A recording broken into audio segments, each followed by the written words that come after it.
Good afternoon and welcome to our second Saturday seminar series. I'm Charles DiFerdinando here at the Animas Museum, and we want to welcome Robert McDaniel today as our presenter. He's here with us today for the fourth episode in a series of talks that will be part of our program, From This Earth, the Timeless Beauty of Pueblo Pottery. The earlier episodes on San Ildefonso, Zia, and prehistoric pottery are recorded and available on our website. Today we'll be looking at pottery from the Zuni Pueblo. If you don't know Robert, he is a fourth generation Durango native and the founding director of the Animas Museum. Many of us associate him with skiing. He had a 38-year career with the Professional Ski Patrol at Purgatory Resort, and his talk, Longboards and Rope Tows, on the history of skiing in La Plata County was one of our first webinars and can be viewed on our website. Just click on events and then looking for our recorded webinars, then scroll down. What some people may not know is that Robert is also an expert on Native American arts, including weavings and pottery. Since he retired from the museum, he has more time to indulge in that passion rather than worry about trying to preserve this old schoolhouse. In 1990, the city of Durango donated a large collection of artifacts to the museum, which included many of the pots that were in the Indian room at the old Durango Public Library.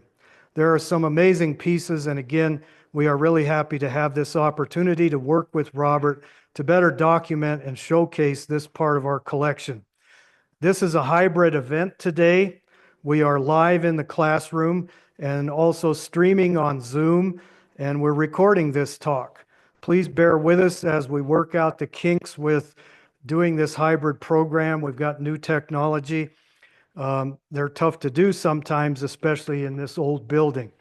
For those of you on Zoom, some quick housekeeping. We are using Zoom's webinar feature, which means that you are all muted and your videos are all off.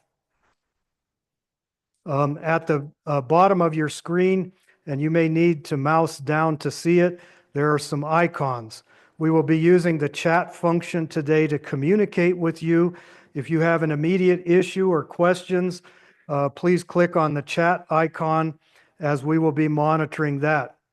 Please hold all of your questions until the end of the talk. We will open up for questions in the classroom first, and Robert will repeat your question to make sure that the Zoom audience hears it. If you are on Zoom, go ahead and type your questions into the chat at any time, and we'll get to them when Robert has ended here talking to the classroom. We'll try to get all of the questions, but if you don't, we will post the answers on the web page with the recording of this webinar. So this will be available within the next 24 hours on our website if you want to watch it over again. This session is being recorded, and you will receive an email in 24 hours with a link to the recording and any show notes. With that, I'm going to turn it over to Robert. Welcome, everybody. Yes. I just thought of that. Guess I'm gonna need this then.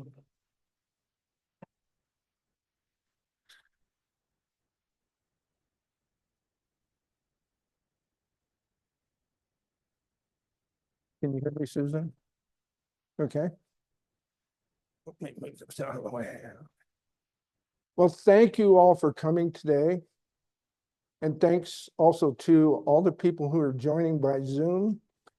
I wish you were all here that I could see your faces personally, but the Zoom feature is nice for people who don't want to get out in bad weather, I guess. So today we talk about the pottery of Zuni Pueblo. It's a deep subject. Bill, you still have that book? Hold that book up there. If you really want to know about Zuni pottery, you got to get a copy of that book. It's by Francis Harlow and Dwight Landman. It's over. Yeah, it's over 600 pages. There are some 1,200 pottery vessels illustrated in that book. Needless to say, they took a deep dive into that. And Francis Harlow was really the great expert on Pueblo pottery. That's not what he did for a living. He was a theoretical physicist at the laboratory, what am I trying to say? The lab in Los Alamos. Yeah, the lab in Los Alamos, I kept wanting to say Laboratory of Anthropology, which he works at. I mean, he volunteered at, but over the years and decades, he became quite the expert. He's deceased now.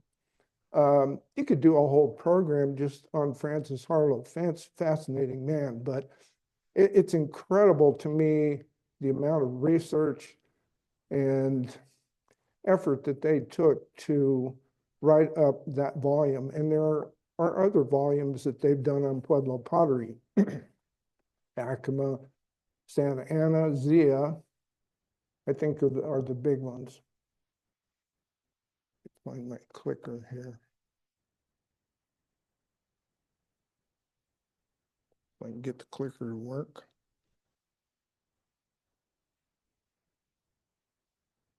Zuni is in the kind of the left central area of the map there. It's, as I recall, about 140 miles west of Albuquerque and south of Gallup there. You can see the four corners there, the San Juan River in the upper left. So we're just up, kind of know where we are. Not too terribly far from Zuni, but Zuni's in a pretty remote place, very close to the Arizona border, and pretty far distant from the Rio Grande Pueblos, pretty far distant from the Hopi Pueblos too, especially considering ancient times, closer to Acoma and Laguna Pueblos. Helona, or Zuni Pueblo, lies about 130 miles west of Albuquerque and 40 miles south of Gallup. It is the sole remaining large village occupied by the Ashiwi people. If you go to Zuni now, it doesn't look quite like that. At that time, the Pueblo was built in part for defensive purposes, so it was multi-storied and, ladders to access and things like that. Once the Navajos and the other nomadic tribes that would raid Zuni, and some of that was taken away. If you go to Pueblo now, it's mostly ground level dwellings. By the time of Spanish contact, there were 6 villages in the Ashiwi district. Ashiwi being the Zuni word for themselves. Interestingly, Zuni is a unique language. There's no other language, not that anybody has ever been able to figure out. There's no other language in the world that it's related to. Anyway, total population of 4,000 to 7,000 people at the time of Spanish contact, which would have been middle of the 16th century.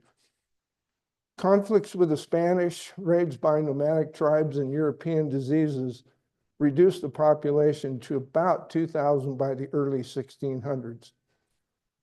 Following the Pueblo Revolt and Spanish reconquest in 1692, the Ashiwi people settled into the single large village of Helona, known today as Zuni Pueblo, and it's on the north side of the Zuni River. Zuni's population rebounded in the 20th century and reached 10,500 in 2011, which is kind of astonishing. By 2024, the population had declined to a little bit less than 7,000 people.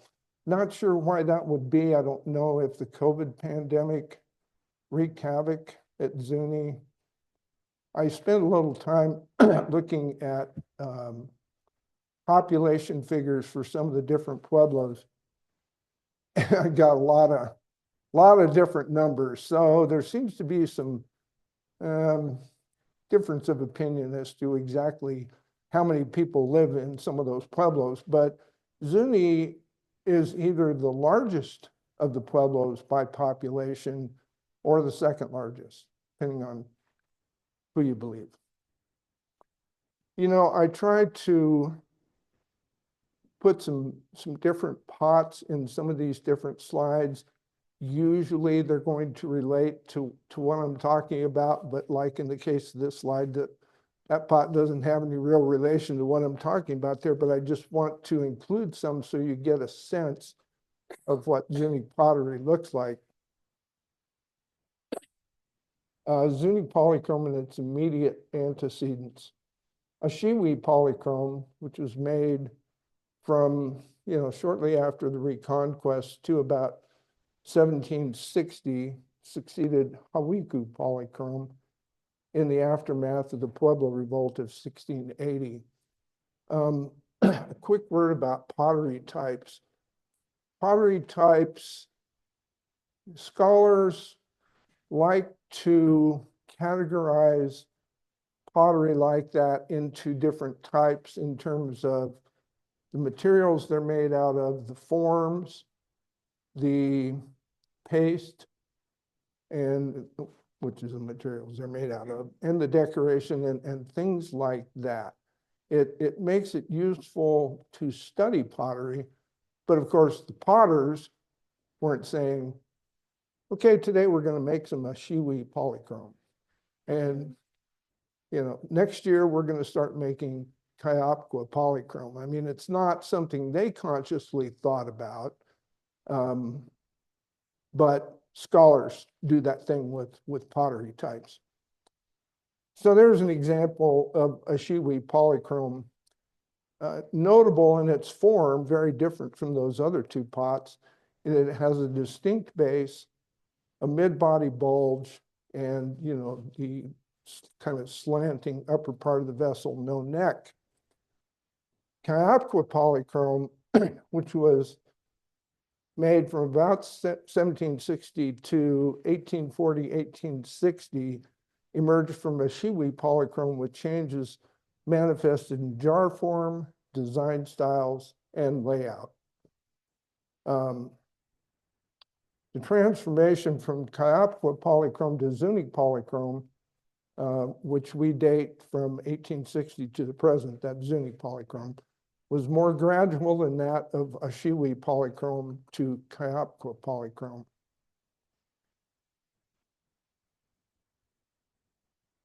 The transition from a Shiwi polychrome to Kayapqua polychrome occurred in a relatively short time, perhaps in as little as a decade. While the paste remained the same, jar forms became more spherical with distinct necks that featured separate design bands from the mid-body. Red rim tops became black, though bases and neck interiors remained red. You notice too, the earlier Kayapqua polychromes had much more spherical bodies. Later, even though they're still basically spherical, the sides become more straightened out, like that pot in the lower right.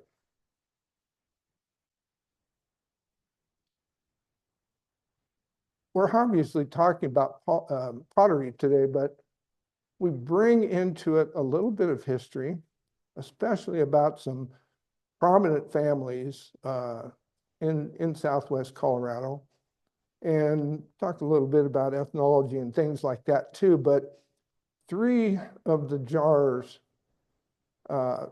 Zuni jars in the museum's collection. The museum's got, I think, 6 pieces of Zuni pottery in its collection. 3 of those have provenance with local families. And this one, this Kayapqua jar, which is quite rare. I mean, you just don't see them out there anymore other than in museum collections.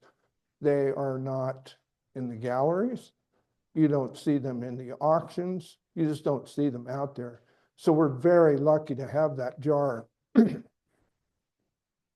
William Searcy was an attorney who came to Durango in 1892.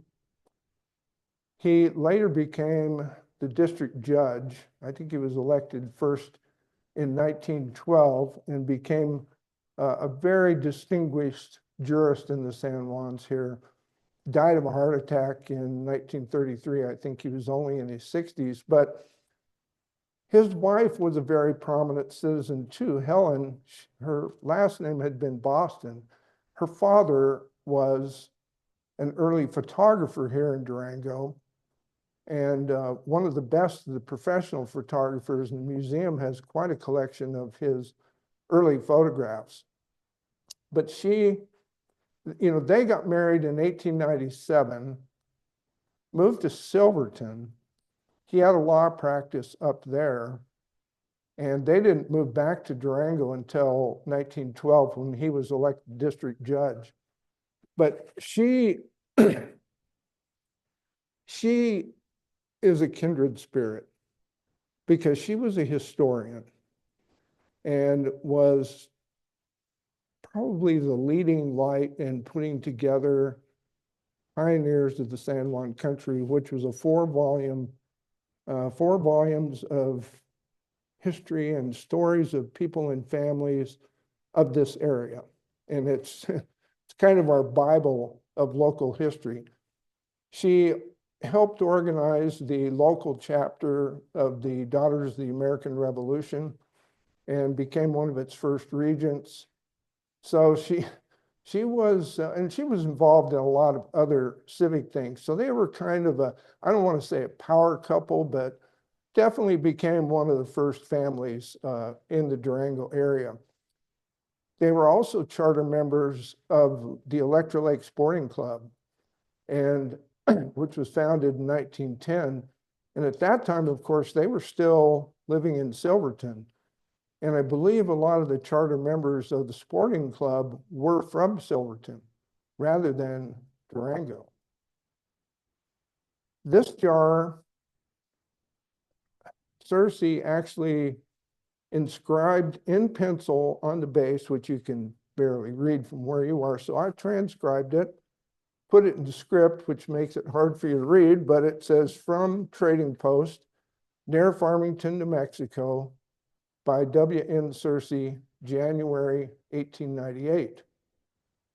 They were newly married when they collected that jar.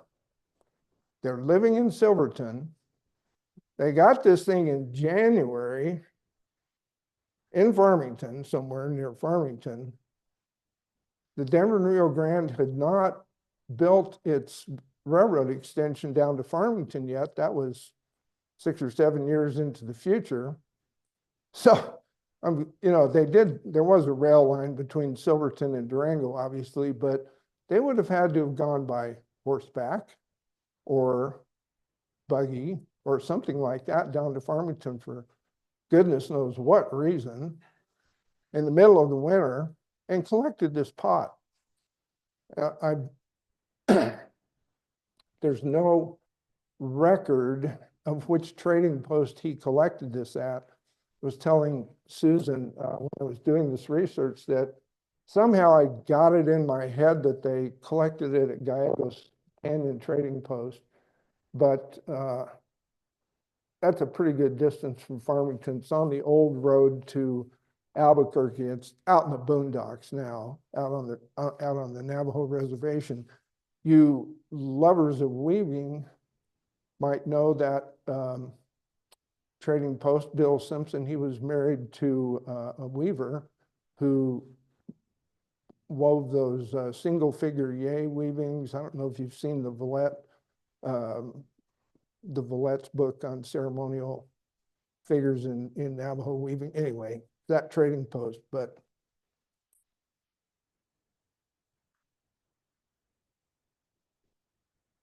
the museum's rare Kayapqua jar has typical features of that pottery type. overall spherical or ovoid shape with maximum diameter at mid-height, strong pookie flexure. Pookie flexure is that they start building the pot in a shallow dish or a broken piece of pottery. And as they coil build, the pot itself, there remains a flexure at the top of that dish that they mold the bottom in. So that's the pookie. And Kayapqua jars have typically have a very strong pookie flexure. The overall painted design on the body, or it has an overall painted design on the body with separate neckband design. It's got a black rim with polished red base and polished red slip on the interior of the neck, very typical Kayapqua. And it's got characteristic design features such as interlocking key figures and tongues in the feather tips. I don't know if I can do this or not, but let me see my control key here. Whoops.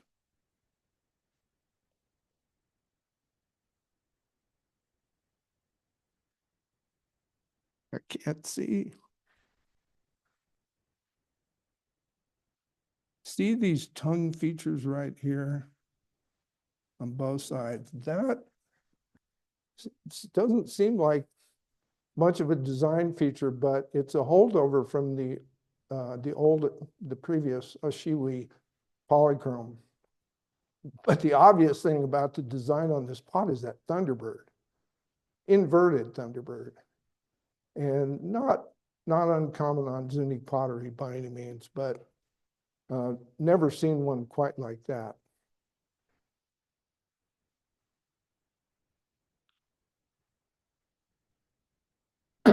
In the 2-decade period, 1840 to 1860, Zuni pottery underwent major changes, with a profusion of new designs being the most apparent. More subtle changes included slight differences in form and the transformation of polished red slip inside the neck to an unpolished, narrower black band below the rim. Most transitional vessels have capped spirals. And again, if I can, this is a capped spiral. I'm like, Charlie, I can't see with my, here's a spiral, and then the caps are here and over here. Those are cap spirals. It's a very common Zuni design, Zuni polychrome design. You also see it a lot on Zia pottery.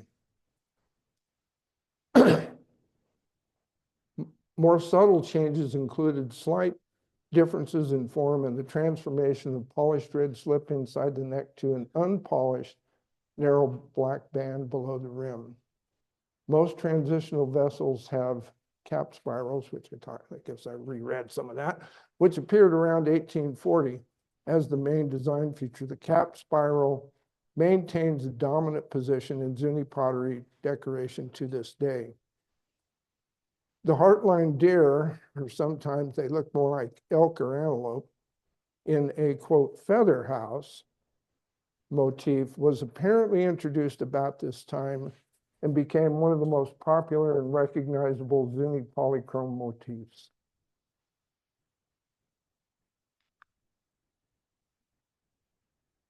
After the Civil War, we started to get a lot of expeditions to the west, notably Army expeditions, some of which included ethnologists. Frank Hamilton Cushing, on the left there, and James and Matilda Cox Stevenson were the first of many ethnologists to visit and or live in Zuni to record Zuni culture and collect their material culture. The trio first visited Zuni in 1879, and the Stevensons returned in 1881 and again in 1884-85. Cushing remained in Zuni off and on for 4.5 years. They collected prodigious quantities of material, 4,000 objects in 1879 and 3,700 in 1881. Some 5,000 pots were collected for the Bureau of American Ethnology in the first 3 field trips that they made. That, I believe it was the 1881 trip. The total weight of all the stuff they collected was something like 21,000 pounds, 10 tons of material. So literally thousands and thousands of pots and other material culture were taken out of the Pueblo, at that time and a little later on. I mean, these guys weren't the only ones collecting and removing stuff, mostly to go to the Eastern museums.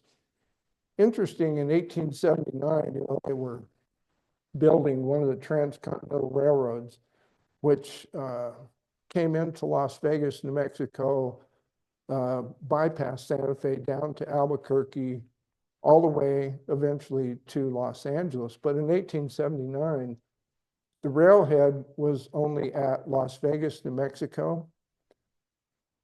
They trucked those 4,000 objects they collected in 1879, I mean, trucked in a truck, but transported in wagons all the way to Las Vegas. That's about 275 miles over rough roads in wagons. Do you think there was a little breakage after that?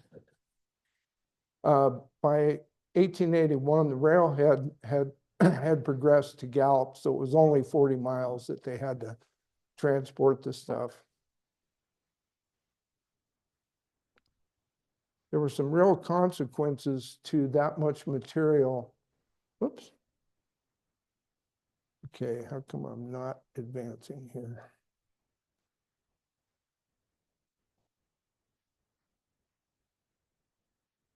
There we go. So Zuni polychrome. Around 1850, the more conservative style of Kayapqua polychrome changed rapidly to the exuberant style of Zuni polychrome. By 1860, rough black slip had largely replaced polished red neck interiors, but red slipped bases occasionally persisted into the 1890s. Jar forms also evolved. We'll talk about that in a minute, but the standard Kayapqua design layout featured 2 bands, a separate neck band with continuous repeated designs and an undivided mid-body band, but Zuni polychrome featured 4 common design layouts with some variations. The popular abstract rainbird design, that's that lower pot, featured hatchered strips enclosed in wide, narrow banding. Rainbird designs on jars rarely varied from the standard layout.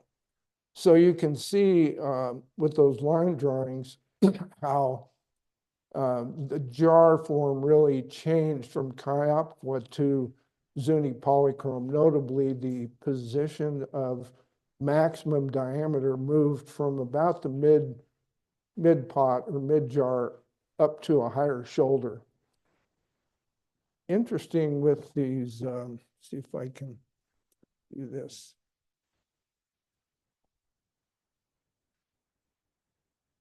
Rainbird designs. And here you can see an eye and the beak.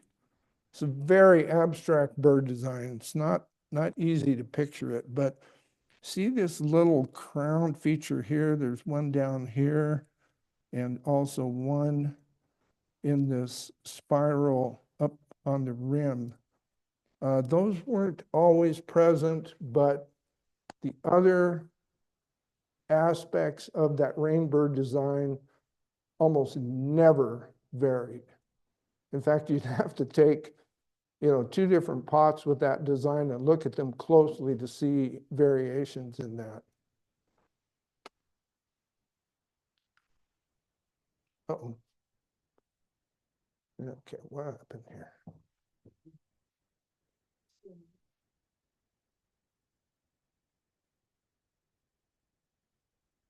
Did we?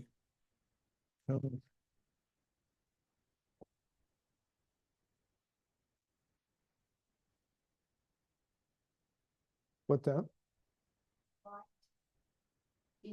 Oh, I have one. I don't know what the light's going to help though. I don't know what the problem is. Oh, we're back now. Okay. Let's try that again.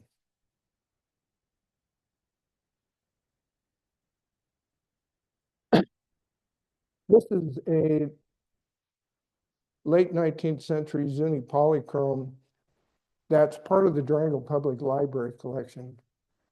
By the way, there were in excess of 24 pottery vessels, one of them in pieces, I think, that came from the library, and some very significant pieces in there. Some of them not so much, but this Zuni polychrome is one of over 24 Pueblo pottery items in the Durango Public Library collection. The mid-body design is divided into two wide bands, separated by a narrow band containing spotted fawns with heart lines. Two large rosettes effectively divide the mid-body design area vertically. It's extremely rare for fawns in Zuni pottery to have heart lines.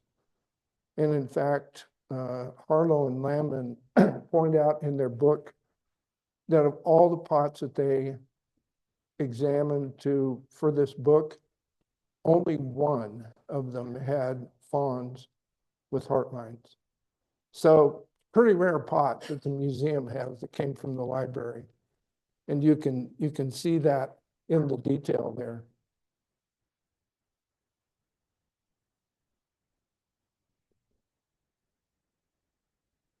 Pioneer family number 2, the Aspis family. Hans and Annetta Aspis were among Southwest Colorado's earliest pioneers. Helen Ruth's not in the crowd, is she? I called her up yesterday to see if she would come today so I could poke fun at her, but they arrived in Baker's Park with their infant son, Hans Jr., in 1874. The family eventually homesteaded 160 acres south of Fort Lewis on the La Plata River. Ralph Aspis was born in 1876. He will have been 150 years old next year when we celebrate centennial, or not centennial, but what, sesquicentennial? Yeah. Yeah, thank you. Anyway, he married Allie Ward, and they eventually made their home on the ranch where their granddaughter, Helen Ruth, still lives. She donated this late 19th century Zuni polychrome serving bowl that likely belonged to her grandparents. Those late 19th century Zuni bowls rarely, at least the exterior design, rarely deviated from sort of a standard design that you see there. Those black tipped, or I should say black kind of feather looking things. I read somewhere, I couldn't find it again in the book, but I read somewhere that the women potters, usually women are the potters in Pueblo culture, not always, but that they made these as depictions of feather prayer sticks, because the men in Pueblo society, or at least in Zuni society, actually make the prayer sticks. So this was their opportunity to depict those, I guess. I don't know if that's true or not. The interior design is kind of interesting on this bowl. It's got a profusion of what Harlow and Landman call crooks, these kind of curly-Q things. But if you look carefully, The red ones are pretty obvious, but there are yellow ones that are very faint, yellowish ones. And I don't know if, that bowl just didn't fire quite correctly, or from the use that they faded out, or if it was intentional from the beginning that, you'd have this secondary design of these crooks. It's kind of odd, but that bowl obviously got a lot of use. Whether it got a lot of use in the Pueblo or the Aspuses actually used it, or both, it's unknown to me. So here's another Zuni pot associated with a very prominent pioneer of the Plata County family, the McClures. Timothy J. and Mel Gallegos McClure homesteaded on the Florida River in 1875. And, for those of you not familiar with local history, this area was not open to white settlement until 1874 because of the Bruneau Agreement with the Utes.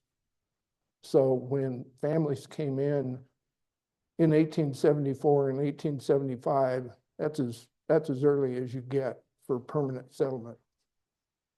Along with Tim's half-brother David Murray and the McClure children, they were the first non-native settlers in the Florida River Valley.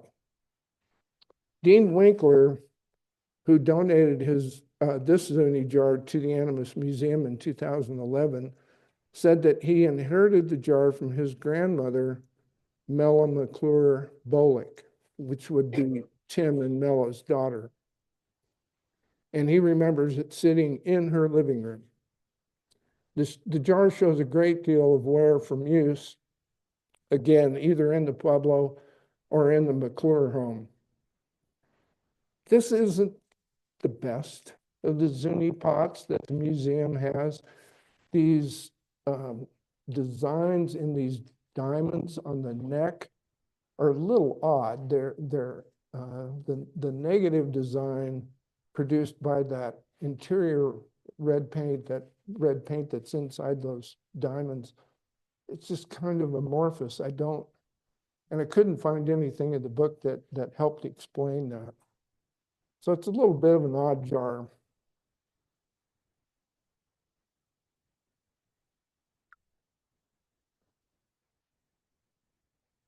Into the 20th century. I have things to say about 20th century pottery, but I love that photograph so much, especially that kid and the pot that I had to. But that potter, at least is identified.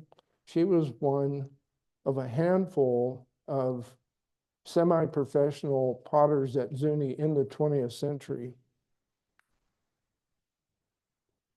Pottery production at Zuni declined rapidly in the 20th century, as it did in many of the Pueblos. Observers at the time also noted a marked decline in the quality of pottery being produced. Reasons for the decline in quantity and quality included increased availability of manufactured goods from the East, notably metal buckets and ceramic containers and things like that, housewares in the kitchen and so forth. Increased production of lesser quality tourist wares. You see a little tourist jar there with a nicely painted eagle design and some modeled additions on the side of birds, which in the Pueblo, something like that might have been used ceremonially, but this is just tourist wear. Interestingly, came from George Stewart. George Stewart collection, correct me if I'm wrong, Susan, but it was the very first, second. Okay, that's why I had you correct me. Second accession in the museum's history, 1870 or 1978, excuse me. George was an amateur archaeologist and was one of those people who, as a hobby, would go out and dig in the ruins, mostly on private land with permission. And he donated most of his collection to the museum. Nowadays, that might not even happen, but it happened back then. George was a banker, and he has a street named after him in Bodo Park, Stewart Drive. Another reason for the decline in quantity and quality was reduced number of potters, number of women making pottery in the Pueblo. In the late 19th century, there were probably literally hundreds of women making pottery, which would account, for so much pottery being available to those ethnologists and other collectors that were taking stuff out of the Pueblos. But in the 20th century, way reduced number of potters for a variety of reasons, not the least of which is that many of them could have died in some of the epidemics that they had. There were 2 or 3 smallpox epidemics. They actually didn't mention the flu epidemic of 1918, 1919, but I'm sure that took a number of them too. But and another factor is that the removal of huge quantities of heirloom pottery resulted in the loss of reference material for both craft and design. Despite the reduction in quantity and quality of Zuni pottery in the early 1900s, a relatively small number of women working semi-professionally produced some superb pottery.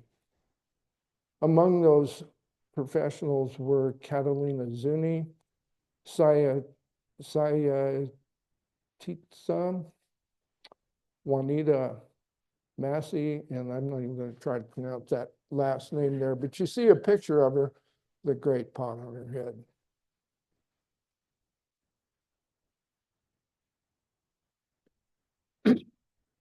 And last but not least, another jar that came to us from the Durango Public Library collection.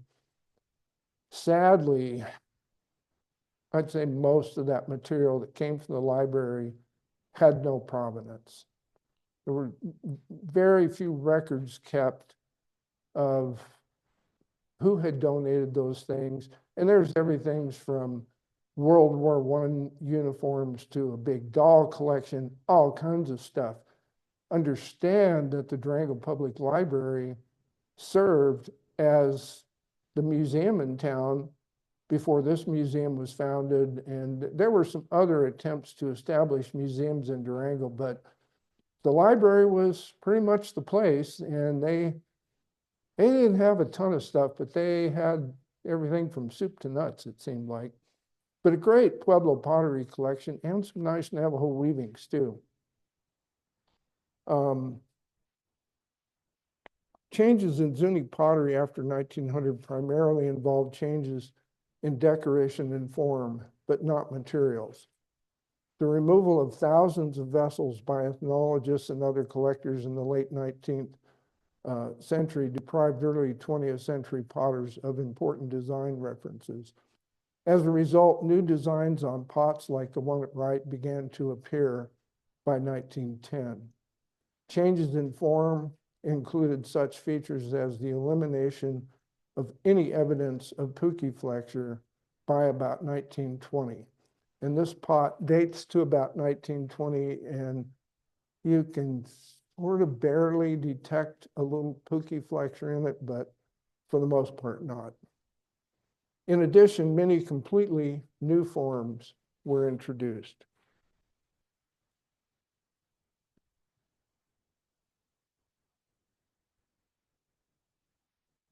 And that's it. That's my list of sources, pretty long.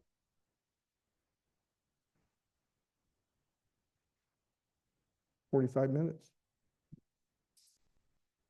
So, would you please turn the lights on back there? Any questions? Yes.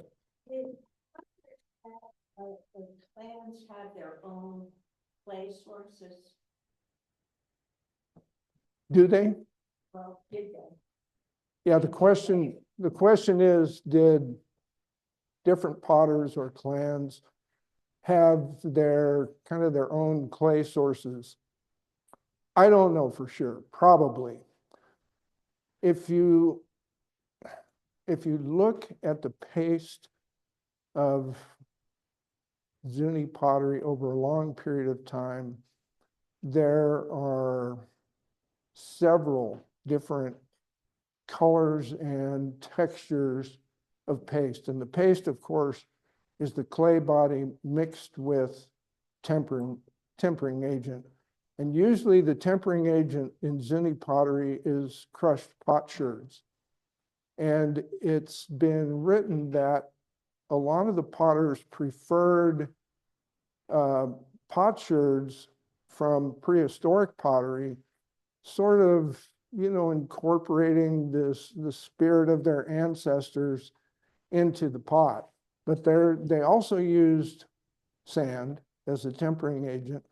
So there definitely are some different colors and kinds and textures of paste with different tempering agents, obviously different kinds of clay used, but tempering agents as well. So I suspect what you ask is true. And just, did they have trading partners in other? Oh, yeah. Yeah. And they all did, really. Zuni especially, I'm sorry, sorry, repeating the question, did the Zunis have trading partners? There's notable Hopi influence in a lot of their pots.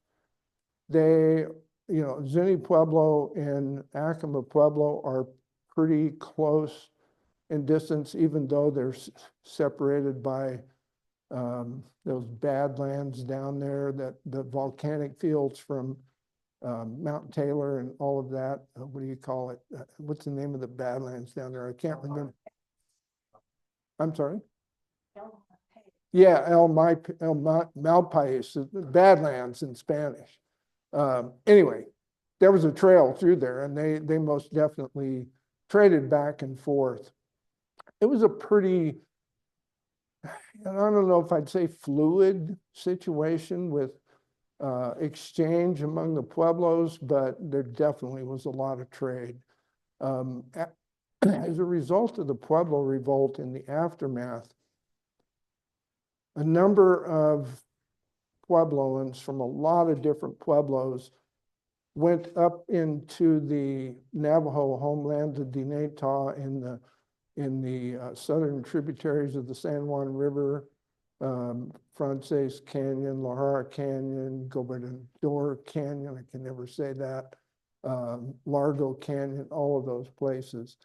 In fact, important Ashiwi polychrome vessels have been found in the Navajo Dinétah. They were found there by Earl Morris, the great archaeologist. That time it was with the University of Colorado. Did a lot of excavations in the Dinétah. Did the introduction of animal figures coincide with the arrival of the railroad, or did it have other origins? The question is, did animal figures in Zuni pottery, was the introduction of animal figures at the same time as or as a result of the coming of the railroad, or did they come before? And the answer is they came before. Deer with heartline were introduced as early as 1840. They didn't, as far as I know, they didn't use bird figures on pottery real early, but they used feathers a lot. And maybe abstract versions of birds and insects, but Kayapqua polychrome has got butterflies and birds and even deer with heartline in them. So You know, optical polychrome was done by 1860 and the railroad didn't come in until 1880. David? Technical question. Applying the SWIFT to those vessels, does anybody know what type of tools they use in prehistoric time to get those incredibly fine straight lines, cross hatching, all of that? I didn't get the first part of your question. Technical question asking, is there any examples historic of tools used to make the cross hatching, the straight lines, all that? Now we have modern puzzles, but we know what they used in prehistoric times. As far as I know, they all used yucca fiber brushes. You know, take yucca fibers and they chewed out the pithy part and left the fibrous part and painted with those. Yeah. I think that was pretty uniform across the Pueblos as far as decorating tools. So you look at the very, very fine cross hatching that was done on some of those vessels. It's amazing. Incredible artistry on some of those vessels. Painting with everything they used was primitive tools. You know, they didn't have a potter's wheel or anything like that. The firing was, it is very difficult to make Pueblo pottery. And you look at, you know, the big storage jars that were made, especially in the 20th century, they're amazing. This one's kind of long. Oh, there's two. First one, it seems like the oldest forms morphed into more of a traditional Oya shape. Is there any archaeological evidence related to the need to store more water during that period of transition, such as tree ring data related to drought? I don't know. Oh, I have to repeat the question.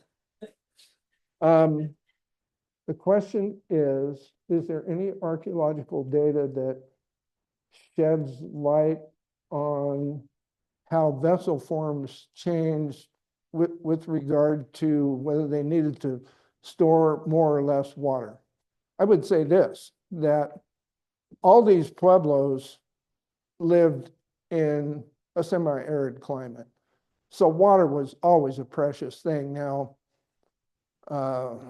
archaeologically, of course, the Pueblo people abandoned this part of their range, you know, where we live, Southwest Colorado, Mesa Verde, Chaco Canyon, all of that, and moved south to places that had more dependable water resources like the Rio Grande or the Zuni River or, you know, places like that. Now the Hopis, you know, there are no rivers or creeks there. Water's a very precious thing. So it permeates every part of their culture, from their pottery to their farming, to their religion, to their ceremonies, to everything. But specifically to that question, I don't know. I have another online question. Do you know the history of Daisy Hui, who is a Laguna potter, who was hired by the high school to teach students the art of pottery back to the Zunis, maybe in the late 1960s, 70s? Is there any history on her? Yeah. Oh. Yeah, the question is there history or information about Daisy, who or however you pronounce her name, who taught pottery making in the schools at Zuni and maybe about the 1960s. The Zuni Pueblo pottery book has got a whole section in the back about modern day potters, and they give little bios on them. So yes, as Bill said, they do talk about that in there. You have to take out a mortgage to buy that book anymore, though. Yeah. I don't know, how long is it? Not that long. Well, okay. Daisy Nampeo, she's got a long name. Daisy, parentheses, Nampeo Naha Poblano Hui, who lived from 1906 to 1994. She was a granddaughter of the famed Hopi potter Nampeo and a daughter of Annie and Willie Healing. Contracting an eye disease in childhood, she was taken to California by heiress Annie Baldwin for surgery that corrected the problem.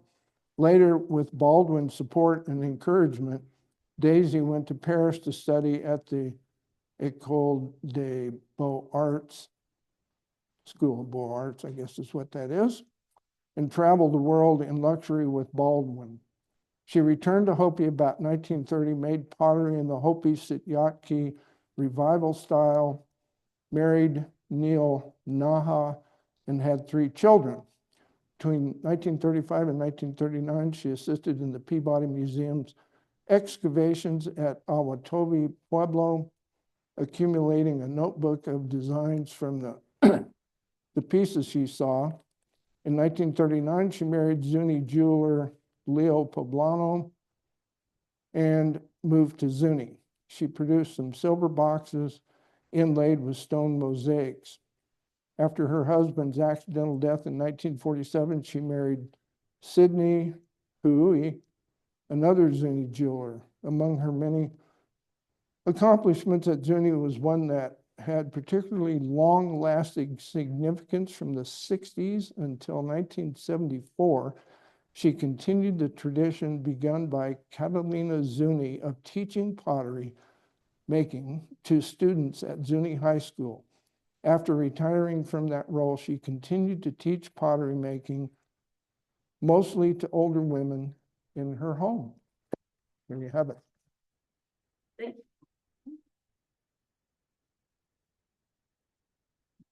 Water. Anything else? Okay. Thank you all for coming.